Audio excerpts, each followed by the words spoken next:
en Noticias.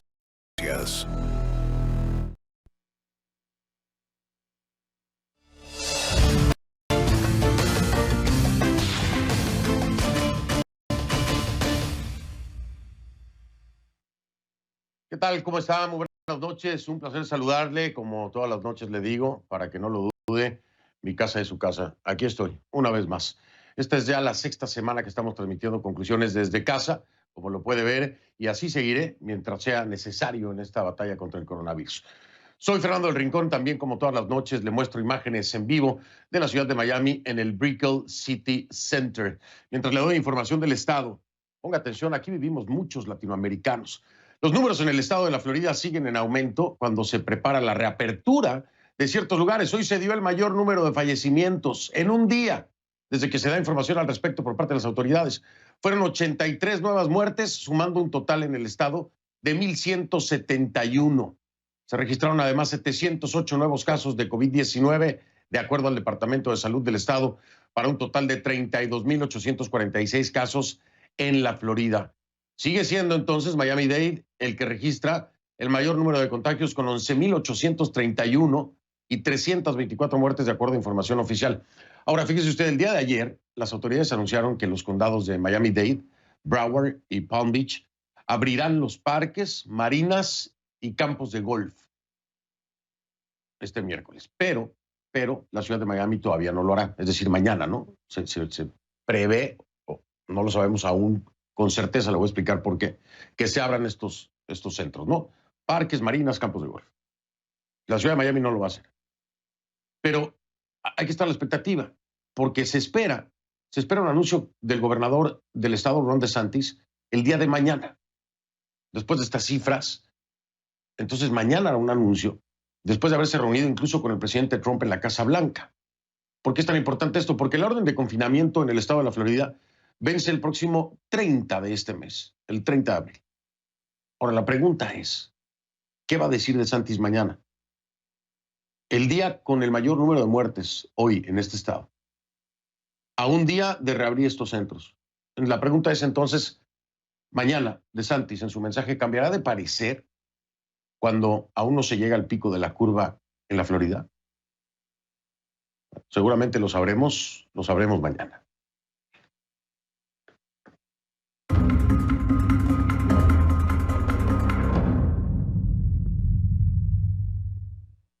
Y le pido que a partir de este momento me acompañe utilizando la etiqueta numeral Conclu COVID S2. S de Ecuador. Conclu COVID-19 S2.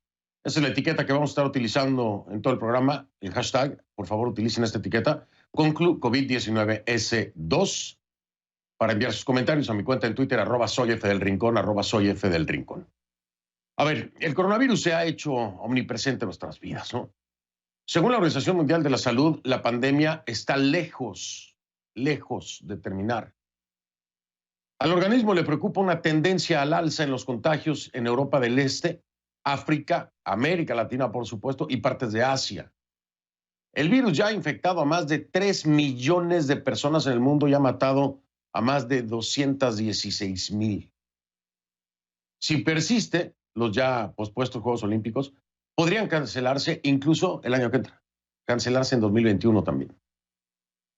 Hasta finales de ese año habría que esperar en un escenario optimista, para contar con una vacuna contra el coronavirus. Esto es lo que dice la Organización Mundial de la Salud. Ojalá que alguien salga antes con una cura, ¿no? Pero así proyectado por la Organización Mundial de la Salud, pues hasta el año que entra, con suerte y en un escenario optimista, habría una vacuna, según un funcionario también del Centro Europeo para la Prevención y el Control de las Enfermedades. Estados Unidos alcanzó un macabro hito este martes. El país superó el millón de casos confirmados. Se lo decía ayer por la noche. Seguramente mañana, es decir, hoy, o en esta semana, aquí en Estados Unidos habríamos superado el millón de casos, el millón de contagios confirmados en este país. Y hay muchos estados que están pensando en reabrir. Hay gente que protesta en las calles, ¿no? Con 1 millón de casos confirmados y la curva sigue subiendo. No se ha parado. Pero a pesar de eso hay quienes quieren reabrir. Ya escuchó usted lo que tiene proyectado el gobernador del estado de la Florida, DeSantis, ¿no? Con estos lugares que pretende abrir. Vamos a ver si mañana cambia de parecer. Pero le digo, hasta protestas hay, ¿no? Son los menos y es en un contexto de seguirle la corriente, vamos a decirlo como es, al presidente Donald Trump, que en más de una ocasión ha dicho que se tiene que reabrir el país, pero con estos números, pues la ciencia dice todo lo contrario. Porque el virus también ha resultado ser la más letal guerra, ¿no? O más letal que la guerra, como lo quiera ver. El número de muertos por coronavirus, más de 58,000, ya es superior a los estadounidenses fallecidos en la guerra de Vietnam, para que tenga idea. Muertos por coronavirus en Estados Unidos, más de 58,000. Son más fallecidos que en la guerra de Vietnam. Según el doctor Anthony Fauci, Estados Unidos podría haber un mal otoño y un mal invierno si no se prepara para el regreso del coronavirus. 7 proyecciones diferentes anticipan un aumento en los casos y en las muertes que dependerá en gran medida de cuánta distancia social practiquen las personas, contrario a ciertas decisiones que están tomando en diferentes estados, ¿no? Como lo vemos también en Georgia, por ejemplo. Pero ¿quién va a exigir entonces que se cumplan las recomendaciones si los propios funcionarios del gobierno no dan ejemplo? Y le estoy hablando del más alto nivel, ¿eh? ¿A qué me refiero? El vicepresidente Mike Pence increíblemente ignoró las políticas de una clínica, sí, de la clínica Mayo en Minnesota. Son las políticas de la clínica lo que le estoy diciendo. Y por supuesto las propias recomendaciones de su administración. En el edificio todos deben usar mascarilla. En esa clínica son las políticas. Pero bueno, el vicepresidente Pence, por ser vicepresidente, creo yo, llegó sin la suya, no le importó. Increíble, ¿no? El coronavirus, sin embargo, hace estragos más allá de las fronteras de Estados Unidos. Al menos 600 inmigrantes bolivianos están varados en Chile. Desde hace varias noches acampan afuera del consulado de Bolivia en Santiago de Chile. Exigen una respuesta al gobierno de Yanine Áñez para regresar a su país. Según información, las autoridades bolivianas los llevarán a la ciudad de Iquilque, donde cumplirán con una cuarentena para luego ser trasladados a Bolivia. La mayoría trabajan en el sector agrícola chileno, pero perdieron sus empleos por la pandemia. Y en Brasil empeora la situación. El país sumó más de 470 muertes en un día, el mayor aumento en 24 horas desde que estalló este brote, que para Bolsonaro era una gripe. Brasil ya tiene más muertes por coronavirus que las que reconocen oficialmente las autoridades chinas. Por muy cuestionadas que sean esas cifras, por supuesto se lo subrayo, ¿no? En ese contexto, el gobierno brasileño restringió la llegada de extranjeros por vía aérea por un periodo de 30 días. Y en República Dominicana, la provincia de Puerto Plata amaneció bajo un cordón sanitario. Según información del ministro de la Presidencia, se va a mantener así al menos 7 días. Para hacer cumplir la decisión se instalaron retenes policiales y militares en los puntos de acceso. La decisión es el resultado de esta concentración masiva de carácter religioso que desafió las medidas de distanciamiento social. Para que tenga una idea de cómo se están tomando decisiones o no en diferentes países. En todos lados hay problemas, por supuesto que sí. ¿Qué tan graves son? Depende del manejo y las decisiones. ¿Qué tan mal manejadas? Depende de las decisiones. ¿Qué tan catastróficamente manejadas? Depende de las decisiones.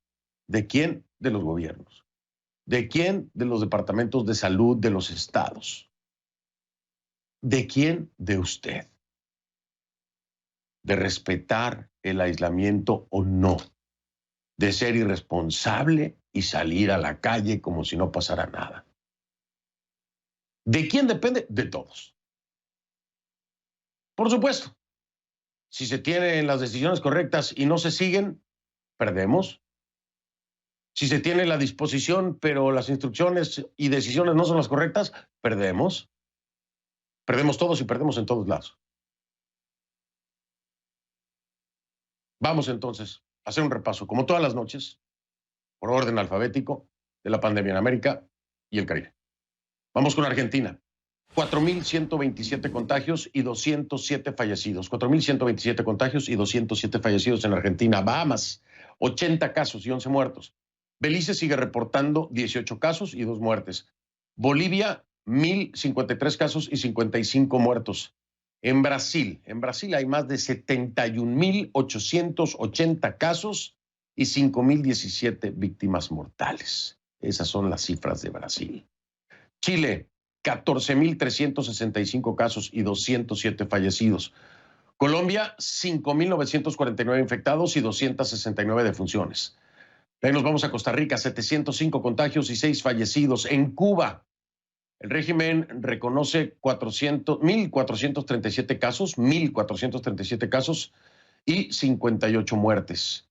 En Ecuador, la cifra oficial es de 24,258 infectados y 871 muertos. Vamos con El Salvador. El Salvador, 345 casos y 9 fallecidos. En Guatemala, 530 contagios y 15 muertos. En Haití, 76 casos y 6 fallecidos. Honduras, más de 700 contagios y al menos 64 muertes en Honduras. Y en Jamaica, 364 casos y 7 defunciones. México reporta 16,752 casos y 1,569 fallecidos. A eso se suman más de 11,000 casos sospechosos. Aunque para AMLO, para el presidente López Obrador y su 4T, ya se domó al coronavirus. Usted dirá, 11,000 casos sospechosos, 16,752 casos y 1,569 fallecidos. Pues habrá que ver qué clase de domador es al que hace referencia López Obrador, ¿no? Nicaragua reporta 13 contagios y 3 muertos. En Panamá, bueno, eso es lo que reconoce el régimen Ortega Murillo, se lo recuerdo todas las noches. 13 contagios y 3 muertos, de acuerdo al régimen Ortega Murillo. En Panamá hay 6,200 casos confirmados y 176 defunciones. Paraguay confirma 239 infectados y 9 fallecidos. Y en Perú se contabilizan 31,190 casos y 854 muertes. En la Isla del Encanto, en Puerto Rico, 1,400 contagios y 86 fallecidos. En República Dominicana hay al menos 6,416 casos y 286 muertos. Es importante que cuando le menciono cada país, tome en cuenta la densidad poblacional con el número de casos. República Dominicana, con la densidad poblacional que tiene, 6,416 casos, es muy alto, y 286 muertos. En Uruguay son 625 los infectados y 15 los fallecidos, mientras que el régimen de Maduro, se lo subrayo también, al igual que Nicaragua, reconoce 329 contagios y 10 muertes en Venezuela. Así están los números en América Latina. Y también las tragedias hay por montones. Por montones. Tristes casos, dolorosos casos. De todos, de todos. Y tristemente de aquellos que se encuentran en la primera línea de defensa. Los trabajadores de la salud. Hay hombres, mujeres que han sacrificado sus vidas, que se han visto obligados, forzados a separar de sus familias. Tome en cuenta todo esto porque de usted depende que deje de haber muertos y contagios. Se lo repito, no importa lo que un gobierno diga, sentido común y responsabilidad. Todos lo tenemos. Bueno, casi todos. Si usted lo tiene, trate de quedarse en casa lo más posible, si puede hacerlo. Porque claro, hay muchas personas que no pueden hacerlo. Necesitan el pan y el dinerito día a día. Se exponen por necesidad. Si usted no es de esos, ojalá pueda colaborar. Voy a hacer una pausa. Regreso en un momento. Tenemos reporte K de nuestra Kay Guerrero con la grave situación en Ecuador. Ya regreso en un momento.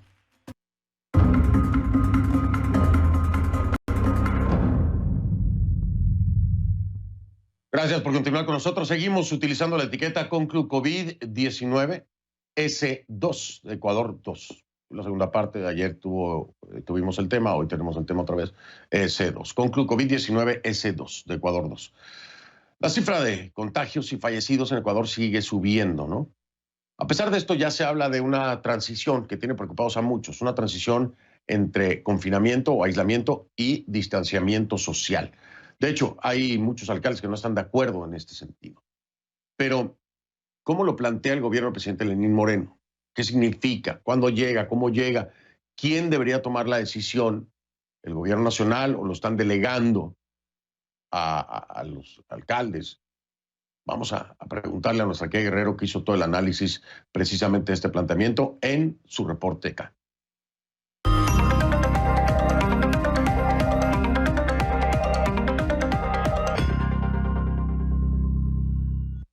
Ok, te digo bienvenida a casa y pues te escucho con atención para que nos expliques bien cómo es este planteamiento que a muchos tiene nerviosos, a otros los tiene en total negativa, no quieren hacerlo, pero cómo lo plantean y quiénes serían los responsables. Cuéntanos un poquito más. Buenas noches. Buenas noches, Fernando. Mira, la línea de contagio en Ecuador sigue en aumento. Hoy se registraron más de 24.000 casos, lo que significa un aumento de casi 1.000 casos con respecto a las cifras del día de ayer, Fernando. Esto es bastante preocupante porque, como tú dices, se está hablando ya de un plan para pasar de lo que podría ser el aislamiento al distanciamiento social, y hay muchos alcaldes que están preocupados porque ahora la medida le corresponde a ellos. Te explico exactamente qué fue lo que dijo el presidente Lenín Moreno. El presidente Moreno dijo, Fernando, que a partir del 4 de mayo, es decir, en menos de una semana, serán los alcaldes, serán los regidores locales los que estarían encargados de esa transición de aislamiento a distanciamiento. Y con esto, Fernando, las medidas que se tomen en cada una de esas regiones. Esto estará basado, dijo el presidente, en un sistema nacional de indicadores sanitarios conocido como un semáforo que tiene 3 etapas: la etapa roja, la etapa verde y la etapa amarilla. Escuchemos lo que dijo el presidente Moreno. He conversado con varios alcaldes del país y ellos han manifestado sus inquietudes.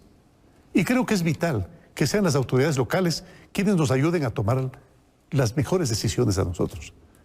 Cada uno de ustedes conoce de cerca la realidad de su cantón, conoce además el comportamiento de sus ciudadanos y sin duda alguna, son los más indicados para promover y controlar la disciplina y el cumplimiento de las normas.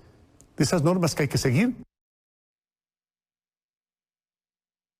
Fernando, el presidente Moreno fue claro al decir que la emergencia no ha acabado y dijo que si las cosas vuelven a como estaban en el principio, entonces tendrán que tomarse otras medidas, pero no queda claro en qué está basando el presidente Moreno o el gobierno nacional en general esta decisión, porque si bien las hospitalizaciones parecen haber bajado, los contagios siguen en aumentos y también el número de fallecidos. Es decir, que la curva parece no estar bajo control y, por el contrario, mientras más pruebas se hacen en Ecuador, queda en evidencia el alcance de la pandemia en ese país. Como te decía, varios alcaldes parecen tener esta inquietud y han dicho que sus cantones se mantendrán en la fase roja porque no están preparados para dejar el aislamiento e ir a un proceso de alejamiento. Y cuestionan también, Fernando, qué tipo de facultades tendrán para poder controlar el comportamiento de sus residentes. Por ejemplo, Cintia Viteri, que es la alcaldesa de Guayaquil, el epicentro de la pandemia en Ecuador, dijo que si bien el gobierno nacional pretende derivar la responsabilidad de los alcaldes en esta materia, primero tienen que dar cumplimiento inmediato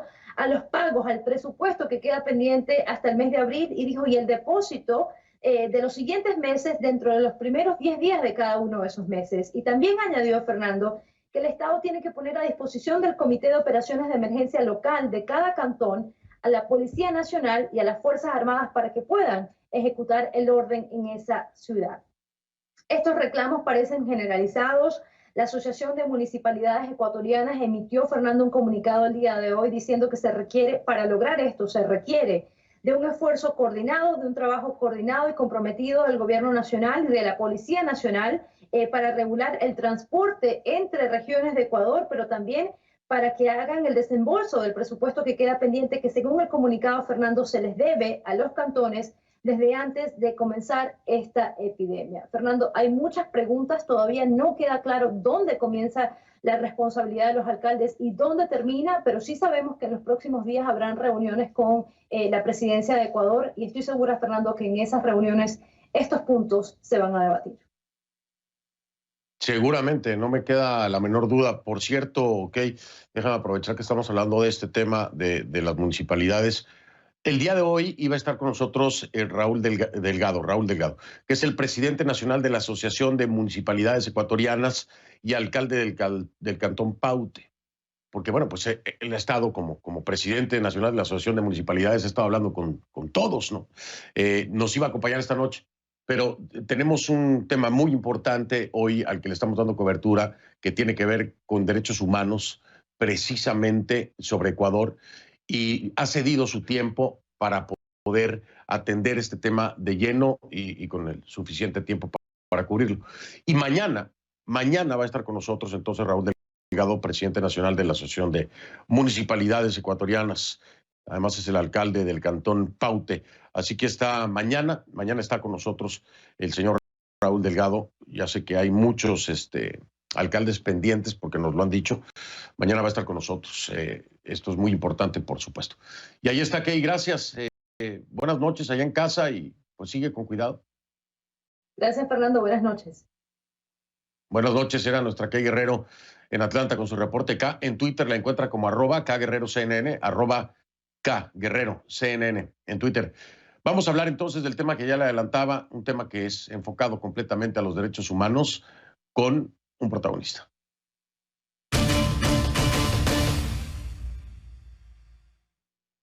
Le doy la bienvenida a Billy Navarrete. Es el secretario ejecutivo del Comité Permanente de Defensa de Derechos Humanos. Me acompaña desde Guayaquil. Señor Navarrete, bienvenido. Gracias. Gracias por la invitación. Quedo atento a las preguntas. Gracias, muy amable. Señor Navarrete, lo primero, me llama la atención un tema muy importante y las palabras hacen una diferencia también de crisis sanitaria a crisis humanitaria. La sugerencia que hace desde su perspectiva el señor Navarrete es que debe declararse una emergencia humanitaria, ya no solamente sanitaria. ¿En qué contexto, señor Navarrete? Y explíquenos por qué lo considera necesario.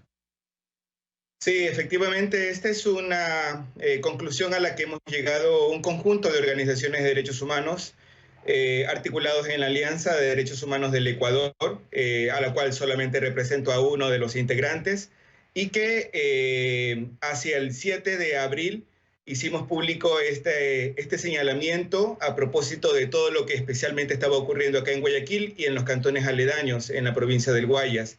Es decir, cadáveres en la vía pública y durante largo tiempo dentro de los hogares, también en relación a extravío de cadáveres, y el temor muy fuerte en ese entonces aún de la posibilidad de una fosa común que se comentaba por parte de las autoridades del gobierno especialmente.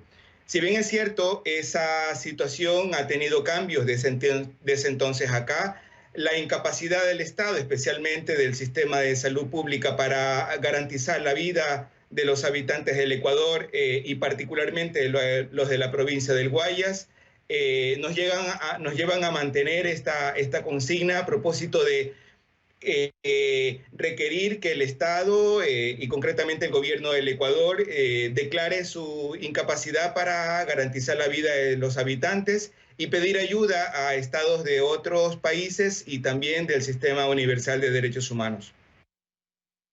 Es decir, que desde la perspectiva, en este caso del señor Navarrete, que es el secretario ejecutivo del Comité Permanente de Defensa de Derechos Humanos, el Estado se ha visto incapacitado, rebasado y tiene que pedir ayuda desde el extranjero. Este es el planteamiento y cuáles son los puntos de sustento concretos para verlo desde esta óptica. Sí, lo primero es el hecho de que no ha habido suficiente claridad para dimensionar todo el efecto que se ha dado, especialmente en la provincia del Guayas. Siempre, especialmente hacia finales de marzo, hubo un desfase entre lo que vivíamos acá y las cifras de contagios y lastimosamente de fallecidos que se estaban dando de forma impresionante, una verdadera pesadilla que incluso trascendió hasta abril y a la primera quincena de abril. No hubo familias cercanas que no tenga varios familiares fallecidos. Por un lado, eso hizo rápidamente cuestionar esa información pública que luego, y especialmente a partir del eco a través de los medios internacionales de comunicación, el gobierno nacional tuvo que admitir la cantidad de fallecidos, 6.700, entre esos los contagiados por el virus. Y por otro lado, una ausencia de respuesta efectiva a esa declaratoria de emergencia que se formuló hacia el 16 de marzo y que no logró inyectar rápidamente recursos al aparato de salud de tal manera que rápidamente pudiera atender todos los requerimientos que se daban. Es decir, hubo una acción tardía en el mejor de los explicado que no dio resultado en ese entonces. Hubo una respuesta tardía por parte de lo que debería haber ocurrido y las atribuciones que un estado de emergencia le daba, a tal punto que incluso una ministra de Salud tuvo que renunciar hacia la segunda semana, hacia finales del mes de marzo, como constancia de esa negligencia con relación a rápidamente atender. Lo menos que podríamos calificar es una oportuna intervención por parte del gobierno, inyectando recursos al aparato de salud, que pudo haber atajado de alguna forma toda la mortandad que a finales de marzo y en la primera semana de abril sufrimos acá en Guayaquil. Voy a marcar pausa, señor Navarrete, para regresar y puntualizar algo que ha mencionado usted, negligencia.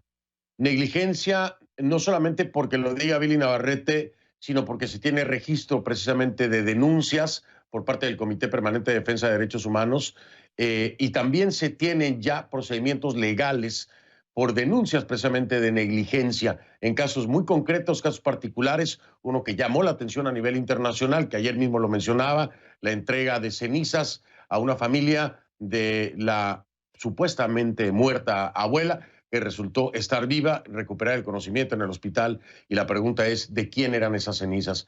Y si esas cenizas no tienen dueño, ¿cómo explican entonces que hayan entregado esto? Es decir, ¿a alguna familia le faltó los restos o le dieron los restos de alguien más?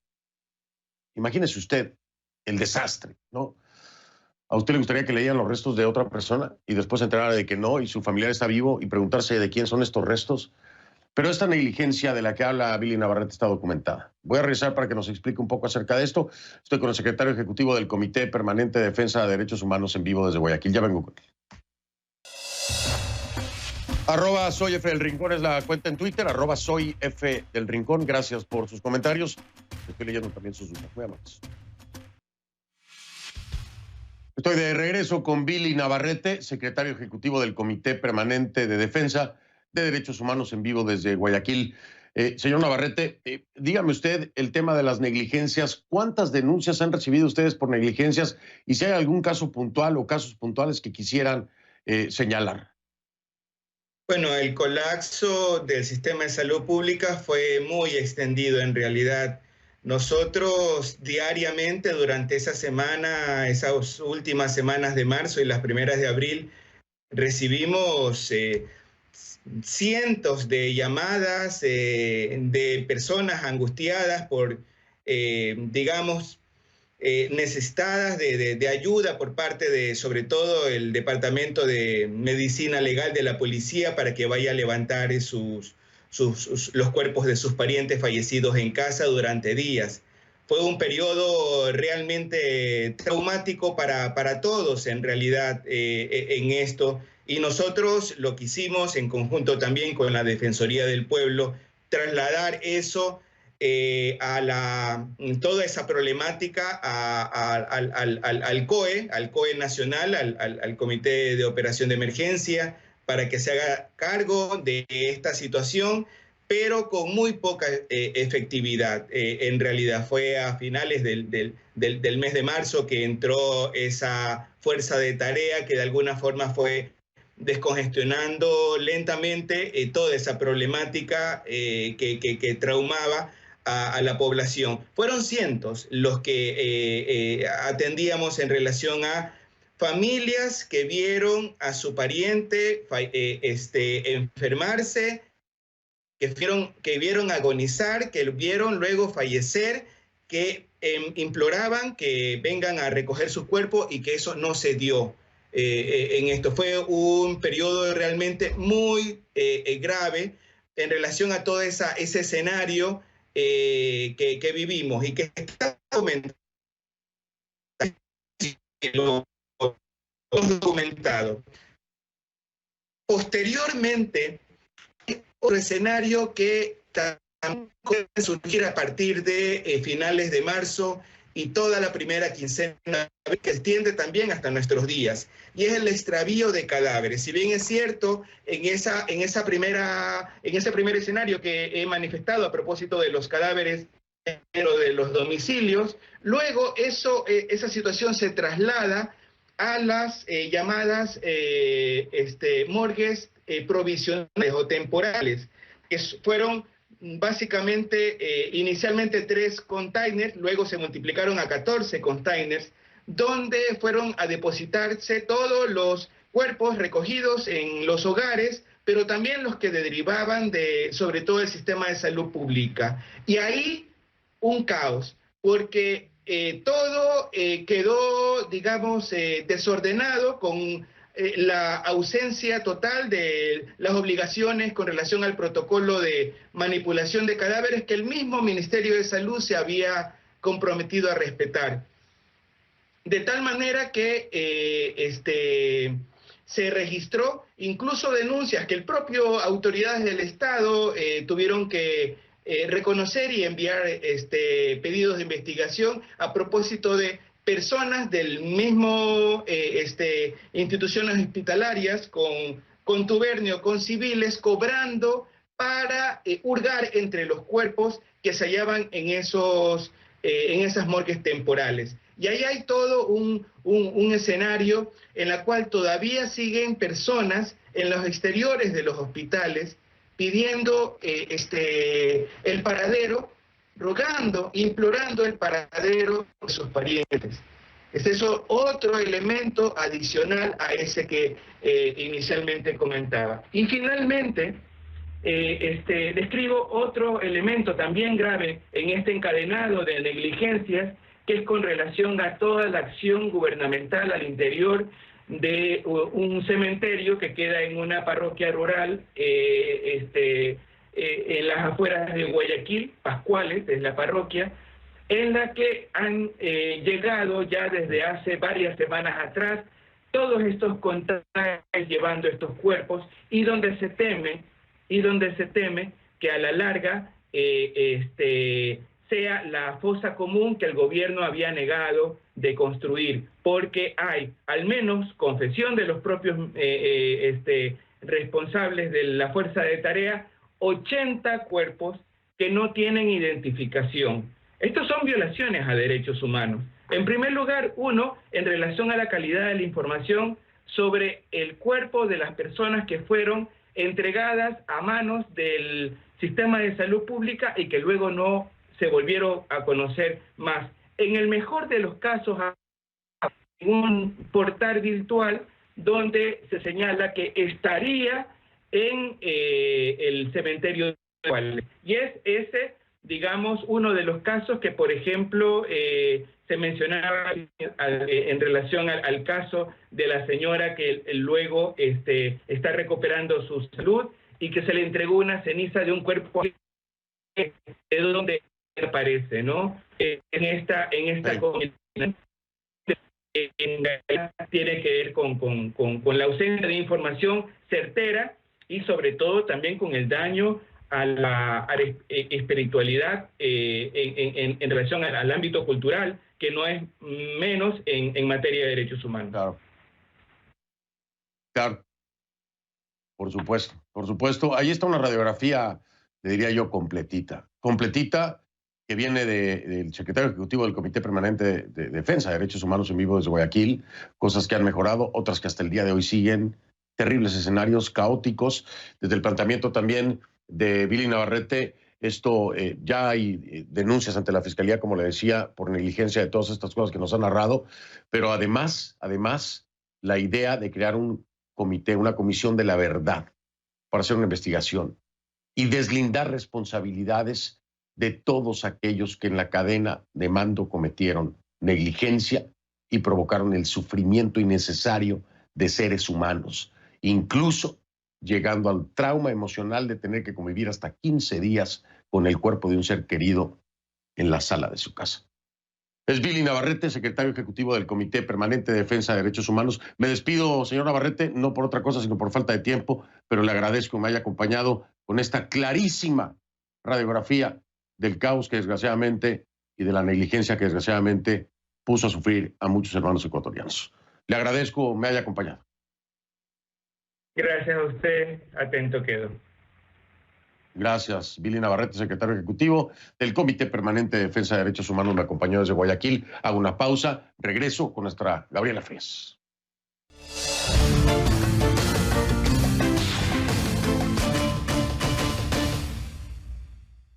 Mi casa es su casa, así le digo todas las noches a nuestra Gabriela Frías, que también está en su casa. ¿Cómo estás, Gaby? Buenas noches. Hola, Fernando, reviro también el saludo. Hey, bienvenido sea, como siempre, se te extraña. Oye, mi Gaby, vámonos de lleno de una vez, si te parece, con la pregunta que queda en el aire. ¿Puede generar corrupción o no el tema del apoyo a la pequeña y mediana empresa en México? Al menos es lo que dice AMLO, ¿no? Que podría generar corrupción. Así mismo es, y aquí el tema es que no es un plan que él diseña y muchos piensan que es por eso que anda jugando a esta suspicacia, pero esta historia comienza el día de ayer cuando no nos vimos y empieza por los moditos y por el florero, así que ayer te iba a decir cuidado con los moditos, Fernando, pero lo que se refiere es a la reacción del presidente el día lunes cuando se entera de un acuerdo que se hace el fin de semana y se anuncia vía Twitter por el presidente del Consejo Mexicano de Negocios, por el cual se va a ayudar a 30,000 empresas hasta 12,000 millones de dólares de liquidez, es decir, para que se mantengan sobreviviendo en hibernación mientras se reabre la economía ante la falta de apoyo del gobierno federal. Y lo que hacen es organizar este acuerdo, lo anuncian vía Twitter, lo anuncia el presidente del Consejo Mexicano de Negocios el fin de semana. Y bueno, el tema es que este es un universo tan importante, pero esto fue lo que dijo el presidente el día lunes después de este anuncio vía Twitter. Y además, no me gusta mucho el modito de que se pongan de acuerdo y quieran imponernos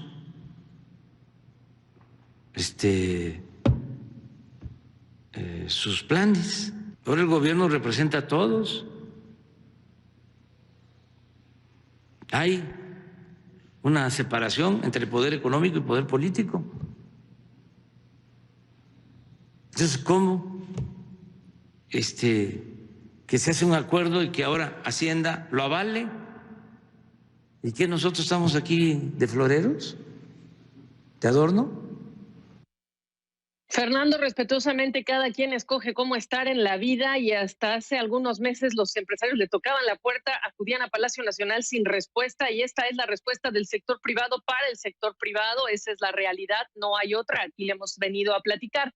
Un día después de que le aclararon al presidente que bueno, el aval no significa dinero, sino que significa respaldo porque el BID tiene como gobernadores, digamos como países miembros, pues a las secretarías de Hacienda, pues dijo que lo avala si no se endeuda el país, pero también dijo eso que tú mencionabas al principio y estas son sus palabras. ¿Habría entonces riesgo de corrupción en este plan sí, que tiene el Consejo Mexicano de Negocios y el Banco Interamericano de Desarrollo? Sí, si no se cuida. Así nada más, él no organiza este plan, lo organizan los empresarios a través de BidInvest con el respaldo de la Secretaría de Hacienda. Y lo más importante es que el fin de semana la Secretaría de Economía y el propio canciller Marcelo Ebrard hablaban y celebraban este acuerdo tan importante para las empresas que son proveedoras de las grandes compañías de este grupo de Consejo Mexicano de Hombres de Negocios, pero además en todo el país. Esa es la realidad. 4,1 millones de pymes que representan 42% del PIB, 78% del empleo y solo 23% logra financiamiento de la banca comercial. Así que sí, es un tema de modito, sí, pero también es un tema de florero porque cada quien escoge cómo estar y los empresarios dicen, hemos tocado la puerta y lo único que escuchamos es un presidente que dice, no va a haber rescates, nosotros no pedimos rescates y tampoco queremos que esto sea como el FOBAPROA, este fondo que existió en los años 90, estamos en 2020 y no tiene que ver con una crisis bancaria la que estamos encarando el día de hoy, tiene que ver con un virus que nos pone a todos a hibernar y necesitan consumidores y empresas, también las formales, las que pagan impuesto y crean empleos, necesitan ese respaldo para mantenerse hibernadas y salir en primera velocidad cuando haya ya que reactivar esta economía. Pero como te digo, es moditos, es floreros y los moditos del presidente son más en relación con el FOBAPROA del pasado, viendo al retrovisor y menos pensando en que se necesita apoyar a estas empresas y de los empresarios para los empresarios esta ayuda. Oye, y también se le adelantó la secretaria de la Función Social, ¿no? Que también ya había dado su opinión. O sea, como que todos sabían antes que López Obrador y después López Obrador, bueno, se enteró tarde, ¿no? Exactamente, y además la secretaria de la Función Pública, que además ya es de las primeras en el gabinete que tiene COVID-19, por cierto, otro dato, punto y aparte. Sí, pero también. lo que dicen los empresarios es, aquí vamos a hablar en términos que el presidente de México entiende porque le encanta el béisbol. Este presidente no picha, es decir, en cuanto a la ayuda a las pymes, no cacha y no deja batear. Ni picha, ni cacha, ni deja batear. Eso es un dicho muy mexicano. Bueno, no sé si nada más de México, pero en pocas palabras no puedes hacer nada. Oye, Gaby, usted hace mucho todas las noches y yo se lo agradezco por estar aquí. Descanse. Con mucho cariño. Gracias. Igual, con mucho cariño. Igual. Allá en su casa. Buenas noches, Gaby Frías. Nuestra Gaby Frías de Portafolio Global. Mañana está con nosotros de nuevo y yo hago una pausa y ya regreso. En Instagram, ahí nos vemos. F del Rincón es mi cuenta en Instagram. F del Rincón. Le digo literalmente ahí. Nos vemos. Los espero, gracias. Soy Fernando del Rincón. Desde casa le digo buenas noches. Lo veo mañana. Lo dejo con imágenes de Miami en el Brickell City Center. Hasta mañana.